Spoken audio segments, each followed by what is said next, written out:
دوستو اگر آپ بھی ہیں عمران خان کے شیر تو اس 2 منٹ کی ویڈیو کو پورا دیکھ لیں۔ سوشل میڈیا پر وائرل ہونے والی خبر کے مطابق عاصم منیر کے 70 سالہ باپ نے بے انتہا پیسہ آنے کے بعد 20 سالہ دوشیزہ سے دوسری شادی کر لی ہے۔ وائرل ہونے والی تصویر میں آپ صاف دیکھ سکتے ہیں کہ 70 سالہ غلام منیر نے 20 سالہ P T I worker Rabia سے دوسری شادی کر لی ہے، جس کے بعد عاصم منیر کے 70 سالہ بوڑھے باپ نے حاجی محمد عمران خان میرا قائد، میرا مرشد، میری جن تے جان، میری جان دا ٹوٹا، تیری زندگی دی فل خیر ہوئے، تو ٹینشن نہ گن، پاکستان دا بچہ اج بھی تیرے نال کھڑے اور انشاءاللہ قیامت تک تیرے نال راسی، تیری زندگی دی فل خیر ہوئے۔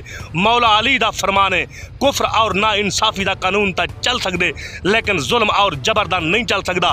اے ظالم جابر لٹیرے اپنی موت آپ مر ویسن، تو ٹینشن نہ گن، 15 مہینے گزرن دے بعد بھی تو انہاں دے اصحابہ دے اوتے اج بھی ڈنڈے دی طرح بیٹھے، انہیں دی ڈھوئی دے وچ پاور ہی کوئی نہیں۔ 15 مہینے گزرن دے بعد بھی ظلم اور جبر کرن دے باوجود، گولیاں مارن دے باوجود، 10,000 کارکنان قید کرن دے باوجود بھی انہیں دی ڈھوئی چ اتنی پاور نہیں ہے۔ اے الیکشن کراون انہیں کو اج بھی خوف ہے، اگر الیکشن کرنے ہیں تو عمران خان وزیر اعظم بن سی۔ اپنی نئی نویلی دلہن کے ساتھ عمران خان کو سپورٹ کرتے ہوئے بیٹے عاصم منیر کے نام بڑا پیغام دے دیا ہے۔ بیٹا عاصم منیر پوری دنیا کی طاقتیں مل کر بھی عمران خان کو نہ گرا پائیں گی۔ میں اور میری نئی نویلی دلہن بھی عمران خان کو مکمل سپورٹ کرتے ہیں۔ میں تمہیں حکم دیتا ہوں کہ فوراً قیدی نمبر 804 کو باعزت بری کرو اور پوری پاکستانی قوم سے عمران خان کو بے گناہ قید کرنے پر شرمندگی کا اظہار کرو۔ دوستو اس حوالے سے اپنی رائے کا اظہار کمنٹ سیکشن میں دیں۔ ویڈیو اچھی لگے تو لائک کریں اور اس چینل کو سبسکرائب کریں۔